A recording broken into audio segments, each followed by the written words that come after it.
안녕하세요. 저는 6살 딸을 키우고 있는 30대 후반의 여자입니다. 저는 원래 성격이 해맑고 낙천적이다 라는 이야기를 많이 들었는데 살아온 환경도 그렇고 제 주변 사람들도 되게 무난하고 여유가 있었습니다. 살면서 크게 부딪히거나 상처받을 일이 잘 없었다고나 할까요? 원래 타고난 성격도 있지만 주변 환경이 그렇다 보니 저도 성격이 자연스레 해맑고 낙천적이었던 것 같기도 합니다. 하지만 짧다면 짧은 결혼 생활, 그 결혼 생활을 하면서 저는 세상 사람들이 다 나 같은 게 아니구나 라는 것을 아주 뼈저리게 깨닫게 되었습니다. 세상에는 악의가 많고 욕심도 넘쳐나는 사람이 참 많다는 것도 잘 알게 되었고요. 저는 30 초반에 결혼을 했어요. 저희 부모님은 제가 결혼을 할 때쯤 사업을 하는 큰오빠와 함께 외국으로 이민을 가게 되셨습니다. 저희 집은 주재원인 아버지의 직업 덕에 어렸을 때 외국 생활을 종종 했었어요. 아빠가 직업을 바꾸시면서 나중에는 한국에 정착해서 쭉 살았고요. 그러다가 오빠가 대학 졸업 후 외국에 나가서 살게 되었고 그곳에서 결혼도 하고 사업도 하면서 정착을 하게 되었습니다. 오빠 하는 일을 아버지도 함께 돕는다고 하셔서 부모님도 가시게 되었고요.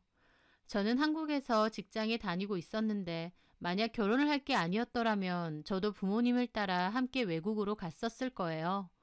하지만 저는 이미 사귀고 있던 남자와 결혼할 계획이 있었고 그래서 저는 한국에 남게 되었습니다. 저희 부모님은 외국으로 가시면서 원래 사시던 2층 집을 저에게 증여해주고 가셨어요.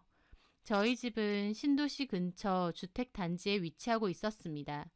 제가 그 집을 증여받게 되면서 자연스럽게 결혼하면 그 집에서 신혼살림을 시작하기로 했습니다. 남자친구는 그때 학원을 운영하고 있는 원장이었어요. 착하고 재밌고 성격이 잘 맞는 것 같아 잘 만나오다가 결혼까지 하게 되었죠. 저희 부모님께 소개를 시켜드릴 때만 해도 인물도 좋고 성격도 좋고 젊은 나이에 학원까지 운영하는 거다 보니 능력도 좋다고 생각했습니다. 그런데 결혼하고 나서 보니 잘 되는 줄 알았던 학원은 몹시 어려운 상황이더군요. 근처에 경쟁 학원이 많이 생기고 강사들 수준도 갈수록 떨어지다 보니 이미 남편 학원의 수강생은 빠르게 줄고 있었던 겁니다. 결혼할 때만 해도 그런 얘기를 따로 하지 않아서 상황이 그런 줄 몰랐어요. 결혼하고 나서 그것도 어느 정도 시간이 지나고 나서야 남편 학원이 꾸역꾸역 남는 것도 없이 유지만 돼가고 있다는 걸 알았죠. 저는 몰랐어요. 남편하고 각자의 일에 대한 이야기는 잘 하지 않았고 남편도 본인 사업이 힘들다는 내색은 없었거든요. 나중에서야 상황이 몹시 안 좋다며 얘기를 하더라고요. 저는 그냥 학원을 접는 게 어떻겠느냐 했지만 남편은 그럴 수 없다고 했습니다. 그러면서 괜찮은 강사도 데리고 오고 전반적인 리모델링도 하고 또 적극적으로 마케팅도 진행할 거라고 했어요. 이대로 망하게 둘 수 없다고 하면서요. 그 과정에서 남편은 시부모님이 사시는 시댁집 담보대출까지 받으며 자금을 조달했어요. 시부모님이 신우들과 살고 있던 오래된 아파트까지 손을 댄 겁니다. 하지만 남편의 노력에도 결국 학원은 문을 닫았어요. 그리고 남편은 일단 아는 선배의 학원에서 강사로 일을 하기로 했고요. 그런데 문제는 시부모님 집까지 손을 대는 바람에 시부모님 거처에 문제가 생긴 거였습니다. 하지만 애초에 남편은 믿는 구석이 있었던 것 같아요. 바로 저희 집이었죠. 애초에 시부모님께도 이도저도 안 되면 모시고 살 테니까 돈을 좀 해달라고 했던 것 같더라고요. 저희 집이 2층 집인데다 평수도 꽤 있는 편이다 보니 다 같이 살면 된다는 겁니다. 남편은 자기 마음대로 결정해서 저에게 통보를 했어요. 저는 갑자기 생각에도 없던 합가를 하자고 하니 좋을 수는 없었죠. 하지만 그때 제가 출산 후 아이를 키우고 있었는데요. 남편은 제가 복직을 하면 시부모님이 아이를 봐주실 거고 또 아이 정서에도 조부모님과 같이 사는 게 좋다며 온갖 감언이설로 저를 꼬드기는 겁니다. 이미 시부모님 살 집은 나가줘야 되고 다른 방법이 없기도 했어요. 상황 자체가 어쩔 수 없다 보니 저도 결국 등 떠밀리듯 합가를 하게 되었죠. 좋지는 않았지만 최대한 좋게 생각했습니다. 어차피 몇 개월 뒤 복직도 해야 하니까 아이 봐주시는 게 어딘가 했죠. 그렇게 무릎이 안 좋은 시부모님을 위해 1층을 내드렸고 신우들도 1층에 있는 방을 썼어요. 저와 남편은 2층을 쓰게 되었고요. 처음에는 좋은 마음으로 그렇게 하기로 했습니다. 하지만 막상 같이 살아보니 제 생각과 달리 불편한 점도 많고 짜증나는 일도 많았어요. 남편은 처음에 말은 집안일, 아이 보는 거 다 시부모님이 해줄 테니 얼마나 좋냐고 그랬지만 막상 같이 살아보니 그렇지 않았어요. 집안일은 제 차지였죠. 게다가 오히려 식구들이 많다 보니 해야 될 일도 많았고요. 어머님은 아이 돌봐준다고 하시면서 집안일은 다 저에게 전담시키셨고 신우들도 딱히 집안일은 안 했습니다. 식구가 많으니까 설거지도 많고 빨래도 많고 저도 몸이 너무 축나다 보니까 나중에는 제가 따로 돈을 주고 일주일에 한두 번씩 오는 도우미를 쓰게 되었어요. 근데 그걸 보고는 저희 어머님, 돈이 썩어나나 보다. 집안에 여자가 몇 명인데 도우미를 부르고 라면서 궁시렁대더군요. 어이가 없었죠. 집안에 여자가 몇 명이든 간에 저한테 집안일을 자꾸 넘기고 미루셨으면서요. 저는 꾸역꾸역 참으며 살다가 아이가 15개월 정도가 됐을 무렵 복직을 했습니다. 원래 어린이집은 아이가 25개월이 넘으면 보내기로 했어요. 그 전까진 시부모님이 봐주시기로 약속을 했죠. 하지만 제가 복직하고 얼마 안 돼서 시부모님은 아이를 온종일 보니 너무 힘들다고 하시면서 18개월 정도의 어린이집에 보내자고 했습니다. 저는 최소한 20개월이라도 넘겨서 보내겠다고 했지만 남편도 나서서 저에게 그러더군요. 엄마 아빠가 힘들어 죽겠대. 젊은 사람이 해도 힘든 육아를 나이 드신 부모님이 하니까 얼마나 힘들어. 애초에 그렇게 해주시기로 했잖아. 그래서 집안일도 안 하시기로 한 거고. 어차피 집안일도 도움이 쓰잖아. 그래서? 어린이집 어차피 보낼 거 지금 보내자 그거지. 내가 들어보니까 늦게 보내면 적응만 힘들대. 요새 다 일찍 보낸대. 시부모님이 힘들어서 애 못 보겠다고 하시는데 어떻게 하나요? 저는 결국 제 계획과 달리 아이를 좀 일찍 어린이집에 보내게 되었습니다. 그런 상황들이 좀 짜증스러웠어요. 집안일에 육아까지 해주신다 해서 애초에 합가도 한 건데 막상 합가를 하고 보니 집안일도 육아도 제대로 도와주시는 건 없었어요. 오히려 저만 부담이 늘어나고 힘들 뿐이었죠. 저도 남편이랑 똑같이 밖에서 일하고 힘들게 집에 오는데 집에만 오면 어머님은 기다렸다는 듯 저에게만 이것저것 집안일도 잘 시키셨어요. 휴일이 되면 반찬 만들어놔라, 장 좀 보러 가게 운전해라, 이불 빨래 좀 해놔라 등등 이래저래 시키시는 것도 많았죠. 저한테만요. 남편한테 같이 하자고라도 할라치면 일하는데 바쁜 남편 왜 시키냐고 할 때도 있었어요. 저는 일 안 하나요?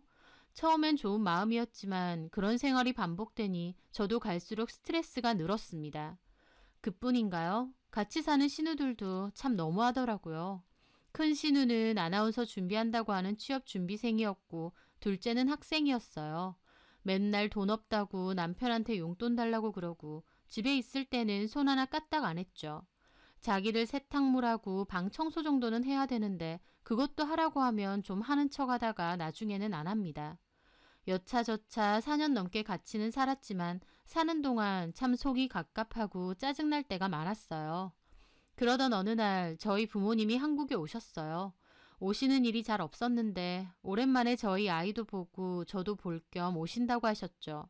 당연히 저희 집으로 모셨고 제가 시부모님이랑 같이 산다는 얘기는 미리 해드렸기 때문에 알고 계셨어요. 근데 저희 부모님이 올해도 아니고 일주일가량 저희 집에서 지내기로 하셨는데 그것조차도 시부모님과 신우들은 엄청 불편해하는 겁니다. 너무 황당하더라고요. 엄밀히 말하면 저희 부모님 댁이고 시부모님과 신우가 얹혀 사는 건데 도리어 집주인인 저희 부모님을 불편해하고 눈치 주고 언제까지 계실 거냐고 안 돌아가셔도 되느냐 자꾸 묻고 주객이 전도된 거였죠. 저희 엄마도 나중에는 좀 짜증나셨는지 일부러 한번 얘기하셨어요. 사부인, 집이 참 좋죠? 저랑 바깥 양반이 엄청 발품 팔아가면서 찾은 집이거든요. 안에 자재도 좋고 평수도 넓게 빠지고 지붕 색깔도 예쁘고. 엄마 말에 어머님은 완전 표정이 어두워지셨죠. 사시는데 크게 불편함은 없으시죠? 예, 그럼요. 불편할 게 뭐 있나요? 편하시다니까 저도 좋네요. 엄마 아빠가 다 외국으로 가야 돼서 우리 딸이 많이 허전하고 외로울까 봐 걱정했는데 이렇게 시부모님하고 사니까 그럴 걱정은 없겠네요. 지내시는 동안만큼은 편하게 지내세요, 사부인. 저희 엄마의 말에 저희 어머님 대답도 하는 둥 마는 둥 표정 굳어 있으시더라고요. 저희 엄마도 웬만해선 저런 얘기 안 하세요. 하지만 어머님이 마치 자기 집인 양 자꾸 행세하고 저희 부모님더러 언제 가느냐 자꾸 그러시니까 기분 상해서 일부러 말하신 거였죠. 저희 엄마는 제가 걱정이 됐는지 다시 돌아가시기 전에 따로 그러시더라고요. 시부모님하고 신우들하고 언제까지 계속 살 거야? 너 안 불편해? 불편한데 뭐 상황이 어쩔 수가 없어서. 참나, 엄마 아빠가 너 시집살이 하라고 이 집을 너한테 넘기고 갔겠니? 아휴, 미안해. 네가 뭐가 미안해. 네가 그런 것도 아닌데. 참 김서방도 너무한다. 학원 잘 되는 것처럼 할 땐 언제고 결혼하고 1년도 안 돼서 폐업이 말이 되니? 할 말이 없어서 저도 어색하게 웃었죠.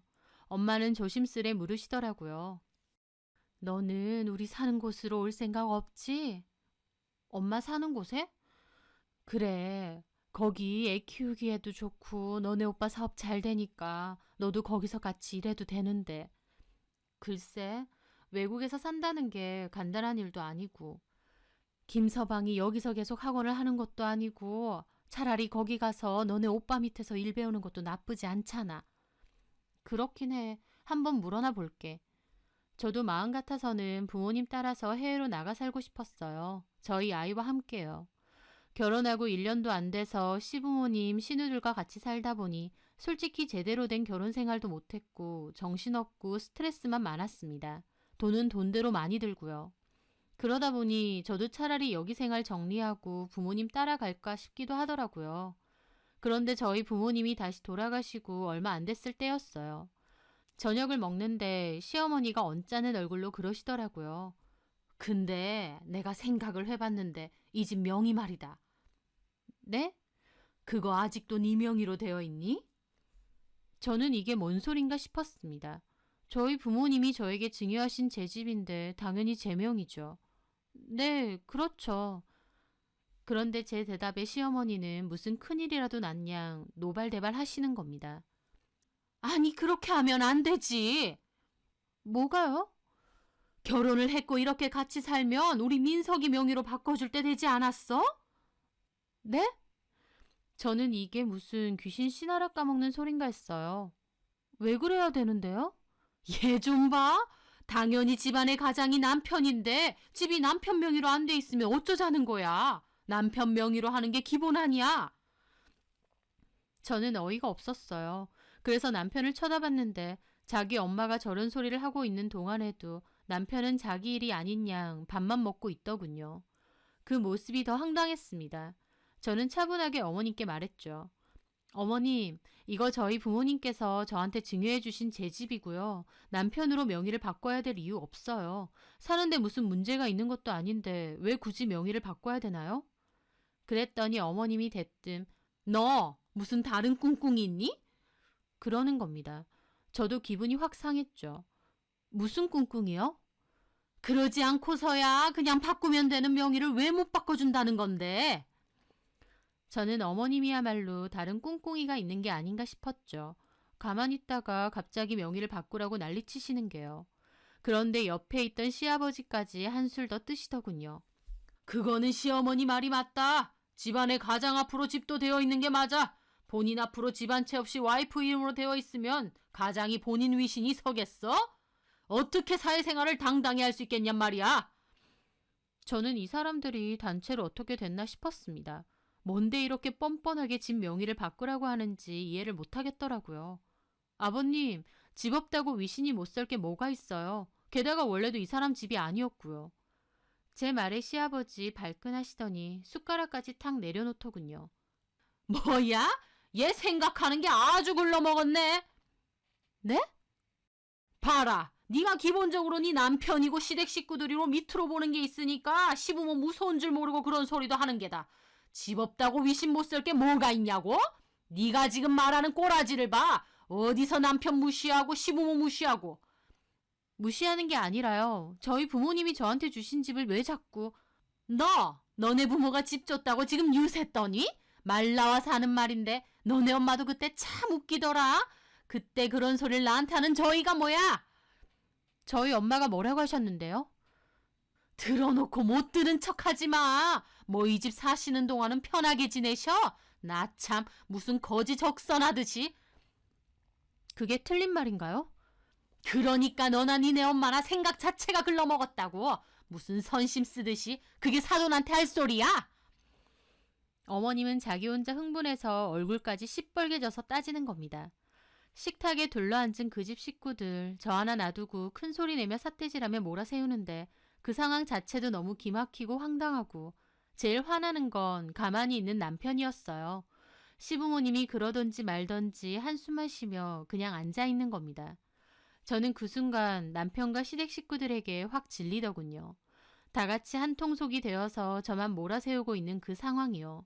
이렇게 된데 제 잘못이 있나요? 제가 그토록 말려도 남편은 끝까지 우겨서 지 학원 일으킬 거라고 하며 자기 마음대로 시댁 돈을 빌렸죠. 그리고 제 의지와는 상관도 없이 저희 집 밀고 들어와서 4년 넘게 뭉개고 살았고요. 약속했던 집안일도 육아도 제대로 도와주는 거 없이 오히려 저만 더 바쁘고 힘들어졌었습니다. 1층도 안방도 다 시부모님 내드렸고 신우들 뒤치다꺼리까지 했어요. 하지만 그래도 다 참았어요. 좋은 게 좋은 거다 하면서 최대한 좋은 마음으로 꾹꾹 참아왔었죠. 그런데 이제 와서 시댁 식구들 하는 행동을 보니 기가 막히는 겁니다. 호의가 계속되면 권리인 줄 안다더니 시댁 식구들 하는 행동이 딱 그 짝이었어요. 저희 부모님이 저에게 주신 이 집에서 살게 해드렸더니 이제는 아예 집 내놓으라고 하고 저를 몰아세우고 있으니까요. 저도 화가 나서 자리에서 일어났죠. 그렇게는 못하겠는데요. 그렇게 해야 될 이유도 없고요. 그랬더니 어머님 하시는 말이 뭐? 얘 좀 봐. 진짜 시부모 알기를 개똥처럼 하네. 그래. 그러면 우리도 이제 은성이 안 볼 거다. 네가 그런 식으로 나오는데 우리가 왜 애를 봐줘야 되니? 어머님 말에 저는 어이가 없었습니다. 어머님, 아버님이 애 보는 거요. 하원할 때 데리고 와서 2-3시간 봐주는 게 전부예요. 그나마도 제가 퇴근하고 오면 더 이상 안 보고 방으로 들어가 버리시고요. 그래놓고 자기들이 애 본다는 유세 떨면서 이제는 애 안 봐준다는 겁니다. 유일하게 하는 게 그것뿐인데 그것조차 안 하겠다는 거죠. 그래서 저도 그랬어요. 네, 그러세요. 그러면 저도 더 이상 용돈 못 드려요. 그리고 생활비도 앞으로는 내세요. 뭐? 그렇잖아요. 여태까지는 이 사람하고 저하고 버는 월급에서 반반 내서 드렸는데 애도 안 봐주신다는데 제가 왜 그렇게 해요? 용돈은 이 사람한테 전적으로 다 받으세요. 그리고 앞으로 여기서 계속 사실 거면 생활비도 주시고요. 그래야 정확하죠. 제 말에 가만히 있던 남편 그제야 화를 벌컥 내더군요. 너 그만 못해? 그 속에서 저는 남편 놈이 제일 꼴보기가 싫었습니다. 저는 그렇게 2층으로 올라와 버렸죠. 그리고 방에서 화를 삭히고 있는데 남편이 들어오는 겁니다. 그래서는 대뜸 한다는 소리가 그러고 올라가면 어떡해. 내려가서 부모님께 사과드려. 사과? 그래, 그게 할 말이야? 시부모님인데 생활비를 내라고? 그럼 막대 먹고 예의 없는 소리가 어딨는데? 지금 예의 타령했어? 그러는 당신네 식구들은 나한테 예의 차렸어? 아니 다 떠나서 어머님이 저런 말도 안 되는 소리 할 때 당신 가만히 있더라? 당신 생각도 똑같아? 진짜 명의를 당신한테 해줘야 된다고 생각해? 제 물음에 남편은 제 눈을 피하더군요. 솔직히 엄마 말 틀린 것도 아니잖아. 보통은 집 명의 다 남편 명의로 되어 있어. 그건 남편이 집 해왔을 때고 이 집 네가 해왔어? 제가 따지자 남편도 표정이 엄청 험상궂게 변하더라고요. 와, 개무시하는 거 봐. 이러니까 우리 엄마가 집 명의 바꿔야 된다는 소리까지 하는 거야. 네가 돈 좀 있다고 사사건건 남편을 개무시하니까. 개무시하게 만들잖아. 상황을 봐도 모르겠어? 이 집 내 거고 월급으로만 쳐도 내가 당신보다 훨씬 잘 벌어. 근데 참 웃기지? 너네 부모님 시중에 너네 동생들 뒤치다꺼리까지 다 내 몫이야. 집안일에 애 보는 것까지 내가 전담이고. 딱 봐도 이건 아니지 않아? 그 말을 입 밖으로 내뱉는데 그 와중에 저도 완전 깨달았습니다. 그전까진 뭔가 억울하고 불합리하다는 생각은 있었어도 그냥 좋은 게 좋은 거다 구태여 생각 안 하고 참았거든요. 근데 막상 그 말을 입 밖으로 줄줄 내뱉고 보니 정말 제 상황이 너무 억울한 겁니다. 내가 이런 상황을 왜 참고 있어야 하나 그제서야 자각이 됐다고나 할까요? 제 말에 남편은 할 말이 없는지 얼굴만 뻘개져서 씩씩대더군요. 그래놓고 와, 이거 완전 미친년이네 하고 욕을 하는 겁니다. 뭐? 미친년? 그래, 네가 그렇게 잘났어. 네가 뭔데 사람을 개무시하는데. 할 말 없어? 무시한다고 발끈하는 것 말곤 할 말이 없냐고. 내가 왜 이 집을 네 명의로 하는데? 니네 부모님 나가라고 안 하는 것만도 내가 얼마나 참고 있는 줄 알아? 그 순간 남편이 갑자기 제 머리통을 세게 때리는 겁니다. 저는 갑자기 머리통을 맞고 소리를 지르며 그대로 장롱 쪽으로 날아가 바닥에 쓰러졌어요. 바닥에 주저앉아 있는데 이 상황이 뭔지 감도 안 잡히는 겁니다. 지금 내가 저 사람한테 맞은 건지 하다 손찌검까지 하는 건지. 저는 너무 기가 막혀 남편을 봤고 남편은 씩씩거리고 있는데 그 순간 그 상황이 너무 무섭고 여기에 있으면 안 되겠더라고요. 제가 소리를 지르고 큰 소리가 나니까 위층으로 시부모님과 신우까지 올라왔어요. 어머, 언니 맞았나 봐. 신우가 그렇게 외쳤는데 시어머니 거기다 대고 한다는 소리가 맞을 짓 했지 뭐. 너네 남편이 안 때렸으면 내가 너 때리려고 했어. 그러는 겁니다.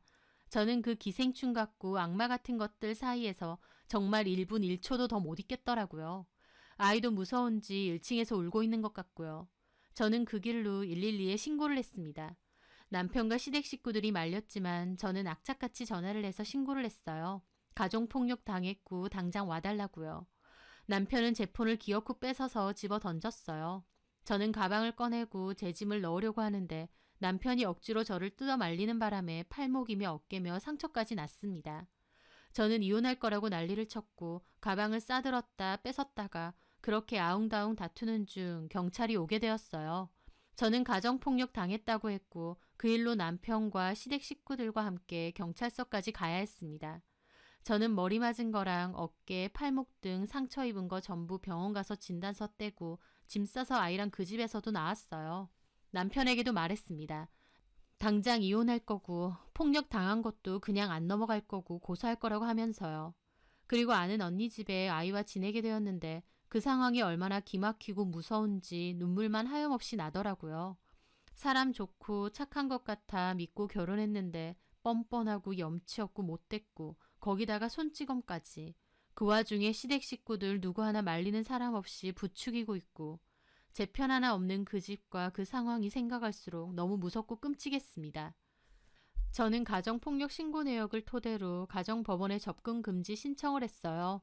제가 이혼할 거라고 협의로 할 건지 소송으로 할 건지 결정하라고 하니까 그 와중에 남편은 때린 건 자기가 잘못했지만 네 행동도 잘못한 거 아니냐는 개소리와 함께 이혼은 하지 말자고 붙잡더라고요. 저는 폭력에 관한 소송도 걸 거고 협의 이혼 안 할 거면 이혼 소송도 바로 걸 거라고 했습니다. 그리고 무엇보다 지금 내 집에서 너랑 네 식구들 다 나가라고 했어요. 남편은 이혼도 안 해줄 거고 이 집에서도 못 나간다 뻔뻔히 굴더군요. 내 집이야. 당장 너하고 너네 식구들 내 집에서 나가. 못 나가. 살고 있는 사람을 네가 뭔 수로 쫓아낼 건데. 그리고 이혼? 웃기지 마. 네가 원하는 대로 내가 좋게 좋게 넘어가지고 이해해주니까 사람이 아주 우습게 보이지?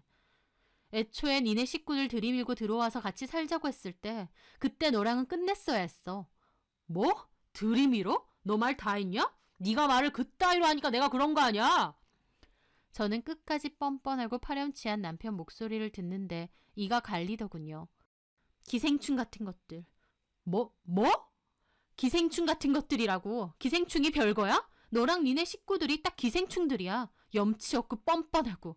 내 집에서 살게 해주니까 너네 집 같든? 좋은 말 할 때 꺼져. 이제 막 나간다 그거지? 못 꺼지면 네가 어쩔 건데? 그래, 순순히 꺼질 리가 없지. 내가 빠른 시일 내로 선물 하나 보낼게. 너네 식구들한테 아주 딱일 거다. 저는 그 길로 변호사를 찾아가 이혼 소송과 위자료 소송도 걸었습니다. 그리고 법원에 접근 금지 신청한 것을 토대로 퇴거하지 않으면 퇴거 불응 소송도 진행할 거라고 내용 증명도 보냈습니다. 그것들을 받은 남편도 당연히 개거품 물었죠. 그래도 안 나간다고 버틸 거라 했지만 본인이 안 나가고 계속 버티면 퇴거 불응 소송도 진행한다고 하니 그제야 이 상황이 어물쩍 뭉개고 넘어갈 수 있는 상황이 아니라는 걸 인지한 것 같더라고요. 남편은 태도를 바꿔 비굴할 정도로 미안하다고 사과하면서 앞으로는 절대 그런 소리 안 하겠다. 시부모님도 미안하다고 하신다며 명의 가지고 절대 입대지 않겠다 어쩐다 하더라고요. 이미 저는 온정 다 떨어져서 이혼 준비하고 있는데 아직도 저를 설득하면 된다고 생각하는 그 멍청한 순진함이 너무 끔찍했습니다. 나한테 정말 미안해?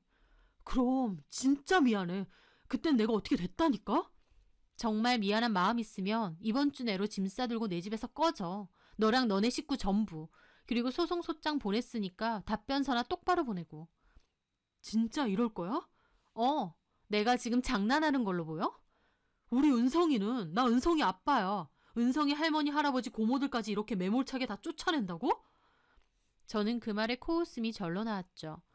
애 걱정을 그렇게 하는 인간이 애 있는 집에서 내 머리통 때리고 애 할머니라는 인간은 그 앞에서 맞을 짓 했다 내가 때리려고 했다 그러고 있니?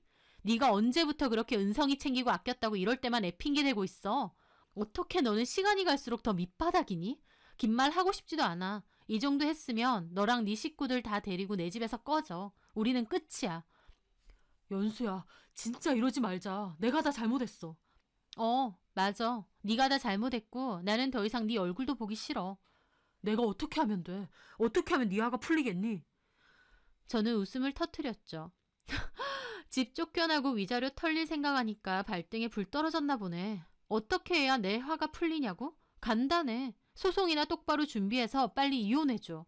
내가 너네 식구들을 몇 년이나 참아준 것만도 내가 할 일은 다 했으니까. 빨리 나갈 집이나 알아보는 게 좋을 거야. 길거리에서 자고 싶지 않으면. 저는 그렇게 전화를 끊었습니다. 남편은 지도 변호사 사무실 다니면서 알아본 것 같은데 결국 퇴거 불응 소송까지 진행당하기 전에 집은 나갔어요. 저는 부모님께 이 사실을 말하고 그 집은 매물로 내놓았습니다. 부모님이 여태껏 사시던 집이었고 저도 커왔던 집이라 애정이 많았지만 시댁 식구들과 남편 때문에 이제는 지긋지긋한 밖에 남지 않았거든요. 그렇게 저는 이혼 소송과 위자료 소송을 진행하게 되었어요. 남편도 끝까지 말도 안 되는 어거지로 물고 늘어지면서 소송은 하염없이 길어졌는데 제가 가정폭력으로 신고한 일과 진단서, 남편의 일방적인 요구로 인한 시부모님과의 합가와 약속 불이행 등을 근거로 저도 싸우게 되었습니다. 소송이라는 게 변호사들이 진행하는 거긴 해도 빨리 끝나지 않는 상황이 참 사람을 지치게 하더라고요. 하지만 그 와중에 집은 좋은 값으로 팔렸고 저는 따로 작은 집을 구해서 아이와 살게 되었어요. 그러면서 저희 엄마만 따로 저 보러 나오셔서 저랑 좀 지내셨어요. 그러면서 여기에서의 생활은 정리하고 같이 외국으로 들어가는 게 어떻겠냐 하시더라고요. 그때는 저도 그렇게 하는 게 좋을 것 같아 조금씩 해외 거주 준비를 했습니다. 소송하면서 들어보니 남편은 시부모님과 신우랑 같이 완전 손바닥만한 월세집으로 가서 산다고 하더라고요. 그러면서 자기들은 돈이 이렇게 없고 돈 버는 사람도 남편밖에 없다 보니 생활고를 핑계로 적당한 선에서 협의를 해달라는 겁니다. 저는 그럴 생각 없다고 알아서 벌어서 내라고 했죠. 넓고 좋은 저희 집에서 살다 보니 그게 자기 집인 줄 알고 나중에는 도리어 집 내놓으라고 하며 저 몰아세웠던 그 인간들. 생각할수록 치 떨려서 이해해주거나 봐주고 싶은 마음은 조금도 없었으니까요. 제 이혼 이야기를 아는 제 친구는 그러더라고요. 그 인간들 욕심부리더니 황금알 낳는 거위 배를 가른 셈이라고요. 그 인간들에겐 제가 황금알을 낳는 거위 같은 존재였겠죠. 좋은 집 주고 돈 따박따박 벌어서 용돈 주고 집안일 해주고 그러면서 군소리도 없고 계속 그러고 살았으면 저도 그냥 살았을 수도 있어요. 하지만 욕심이 넘쳐서 저를 건드렸고 저도 그제야 깨닫게 된 거였죠. 참고 살아야 될 이유가 단 하나도 없다는 것을요. 그 후 지지부진한 소송은 끝이 났고 저는 친정 부모님이 계신 곳으로 아이와 함께 떠나게 되었습니다. 그곳에서 오빠 사업 일을 도우며 아이와 함께 지내고 있어요. 새로운 곳에서 다시 시작하는 거긴 하지만 항상 옆에서 저를 응원해주고 도와주는 가족들이 있다 보니 저도 훨씬 마음이 편하고 좋더라고요. 가끔은 내가 왜 합가를 허락하고 또 그런 불합리함을 참았을까 싶기도 합니다. 그때 제가 참 바보같이 느껴질 때도 있고요. 하지만 매 순간 후회 없이 완벽한 선택을 하며 살 수 있는 사람은 아무도 없잖아요. 지나고 보면 왜 그랬을까 싶기도 하지만 그때 당시엔 그게 최선이라 느꼈기 때문에 또 그렇게 살았던 거겠죠. 제 나름대로는 제 상황에선 열심히 살아온 거니까 비난하지 않고 제 스스로를 잘 보듬으며 살고 싶습니다. 저희 아이 잘 키우면서요. 새로운 곳에서 새롭게 시작하는 만큼 좋은 일이 가득했으면 합니다. 제 사연 들어주셔서 감사합니다.